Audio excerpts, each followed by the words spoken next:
Bonjour à toutes et à tous, il est 13h45, c'est mercredi 30 juillet. Bienvenue dans cette nouvelle édition. À la une, une délégation ministérielle s'est rendue mardi dans le camp de réfugiés de Dougui dans la province de Ouaddaï pour évaluer la situation sanitaire alors qu'une épidémie de choléra sévit dans la zone. Près d'une centaine de cas ont été recensés. Les détails dans un instant. Puis à Doba, dans le sud du pays, 4 fillettes âgées de 6 à 13 ans ont été hospitalisées en urgence après avoir subi une excision, une pratique qui persiste. Malgré les nombreuses campagnes de sensibilisation, les organisations de défense des droits humains dénoncent une situation alarmante. Nous irons sur place.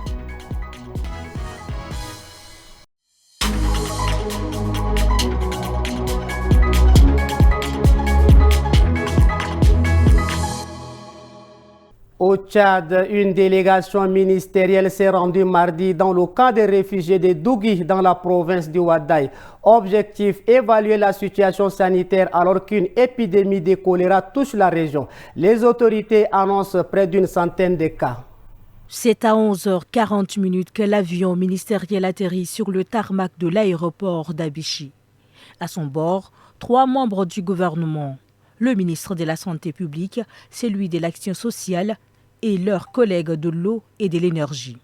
À leur côté, la représentante de l'Organisation mondiale de la santé au Tchad. Accueillie par les autorités provinciales, la délégation n'a pas tardé à prendre la route pour Dougui, dans la sous-préfecture de Chokoyan. Dans ce camp de réfugiés, les tentes abritent les malades. Le ministre de la Santé, Dr Abdelmadid Abderrahim, fait le point. 96 cas de choléra ont été recensés, dont 4 décès. Plus de la moitié des patients sont aujourd'hui guéris. La maladie, quand elle se déclare, il ne faut pas avoir peur. C'est de prendre les dispositions nécessaires pour arrêter la propagation. Maintenant, nous avons assez de médicaments qui viennent de visiter. Parce que dans la prise en charge du choléra, il faut 2 choses. Hygiène, assainissement, y compris l'assainissement environnemental. En marge de la visite sanitaire, la délégation a également inspecté les installations d'eau potable, dont un pont d'eau et un château d'eau récemment mis en service. Une infrastructure cruciale dans la lutte contre la propagation du choléra. À Doba, dans le sud du pays, l'excision continue de faire des victimes. 4 fillettes âgées de 6 à 13 ans ont été hospitalisées en urgence après avoir subi cette mutilation. Les ONG de défense des droits humains tirent la sonnette d'alarme. C'est dans le quartier Beraba, dans le 4e arrondissement de Doba, que les faits ont été signalés. 4 jeunes filles excisées dans la clandestinité présentent des plaies graves et des infections. Elles ont été transférées à l'hôpital provincial après un signalement anonyme auprès de l'antenne locale de la CELIAF qui a alerté la police judiciaire. Selon le médecin traitant, l'état des enfants est préoccupant. Les lésions sont profondes, parfois infectées et pourraient entraîner de lourdes séquelles physiques et psychologiques. Le chargé de protection de l'enfance, Djerabé Maxime, il déplore un regain de cette pratique malgré les efforts de sensibilisation. Rien que cette année, plus de 200 cas d'excision ont été recensés dans la province. Selon plusieurs sources locales, cette recrudescence serait liée à la reprise imminente des rituels d'initiation masculine. Dans certaines traditions, seuls les plats cuisinés par des filles excisées peuvent être consommés par les futurs initiés. L'Association pour la défense des droits de l'homme ADH, la CELIAF, la Commission nationale des droits de l'homme CNDH et la délégation de la femme appellent à un changement profond des mentalités. Elle dénonce fermement ces mutilations, interdites par la loi tchadienne, mais encore largement pratiquées. Au Burkina Faso, l'Institut international d'ingénierie de l'eau et de l'environnement des UE a célébré la sortie de sa 54e promotion baptisée Amara Essi en hommage à l'ancien ministre ivoirien et diplomate panafricain. Parmi les temps forts, la présence du ministre tchadien de l'économie numérique Boukar Michel, invité d'honneur et parrain de cette promotion 2025. Reportage à suivre. Ils sont près de 700 jeunes venus de 17 pays d'Afrique, diplômés et désormais prêts à intégrer les secteurs clés du développement, eau, énergie, environnement, génie civil ou encore l'intelligence artificielle. À leur côté, un parrain au parcours symbolique, Le docteur Bokar Michel, ministre tchadien de l'économie numérique, ancien étudiant de l'Institut, il revient ici, à Ouagadougou, un homme d'État. Les étudiants formés aux 2 UE, pour paraphraser un peu le professeur Nao, c'est le meilleur des étudiants formés. Et donc, ils doivent avoir confiance, humilité et travailler. Et en plus, la 54e promotion porte le nom de Amara Essi. Amara Essi, c'est l'ancien ministre des Affaires étrangères qui a fait de son temps. Une cérémonie solennelle présidée par le ministre burkinabé de l'Environnement et un hommage appuyé à Amara Essi, figure de la diplomatie africaine dont la promotion porte désormais le nom. Vous allez faire preuve de persévérance, d'abnégation, de rigueur. Et vous voici aujourd'hui prêts à prendre activement part au développement de nos sociétés. Dieu est cette institution panafricaine d'exception qui, depuis des décennies, œuvre avec rigueur à la formation des cadres techniques et scientifiques de haut niveau dans les domaines stratégiques de l'eau, de l'assainissement, de l'énergie, du génie civil, des habitats durables, de l'environnement, de l'informatique et de l'intelligence artificielle. Feu Amara Essi, ancien président du conseil d'administration de l'Institut international de l'ingénierie, de l'eau et de l'environnement, est salué comme un homme de rigueur et de vision, engagé pour la cause africaine. Le ministre tchadien a profité de l'occasion pour annoncer 2 accords de partenariat entre l'Institut et des institutions tchadiennes, l'ENASTIC et l'ADETIC. Objectif, renforcer la formation dans l'éthique et les métiers du numérique. Une nouvelle passerelle entre Ouagadougou et N'Djamena et un pas de plus vers une ingénierie africaine au service du continent. Tension foncière à N'Djamena dans le 1er arrondissement à Farcha-Madiorio, un quartier jusqu'à la paisible. La situation est désormais électrique. Une opération de déguerpissement lancée par la mairie est contestée par les habitants qui brandissent titres fonciers et décisions judiciaires. Reportage ici à Bakar Lambert et Bomto Nardi Constant.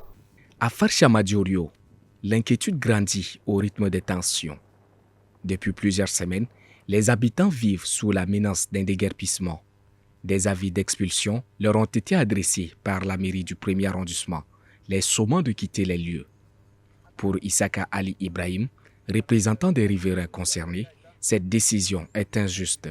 Selon lui, la plupart des familles possèdent des documents légaux, certains validés par des jugements de tribunaux. On a poursuivi à la justice, le justice nous a donné la grosse. Il a dit que non, ça c'est le quartier habitant. Et on est habitué, et maintenant nous voulons venir, nous les autres, on n'a pas l'argent. Et ceux qui sont argent, ils veulent venir habiter. Et la mairie ne veut pas. Ils viennent, ils cassent. Mais le problème de la mairie, c'est quoi? Maintenant, la mairie, elle n'a aucun droit dans ce problème-là. C'est nous, et la justice qui nous a rendu. Et il nous a donné aussi notre témoin en main. Mais du côté de la mairie, le discours est tout autre. L'administration locale affirme que ces terrains sont des propriétés publiques illégalement occupées. Elle évoque un projet d'aménagement urbain à venir pour justifier les expulsions. Il est consternant de constater que ces mêmes individus, depuis des années, revendiquent une propriété qu'ils savent bien ne pas leur revenir. Tentent aujourd'hui de monter une nouvelle cabale dans l'espoir de profiter indûment de certains des terrains dont ils étaient dépossédés par la justice. Certains de ces mêmes prétendus déguerpis ont abandonné Madiorio depuis longtemps pour aller s'installer à Goudji, Tawakalna, et maintenant ils tentent par des manœuvres sournoises de faire renaître la même agitation dans notre arrondissement. Les 2 camps restent campés sur leur position. Les habitants refusent de partir pendant que la commune a saisi la justice. Une plainte a été déposée avec à la clé une possible évacuation sous contrainte. En attendant, la tension ne faiblit pas. Et pour conclure, un tour rapide de l'actualité internationale en 3 points préparés par Adoumadi Yacinthe.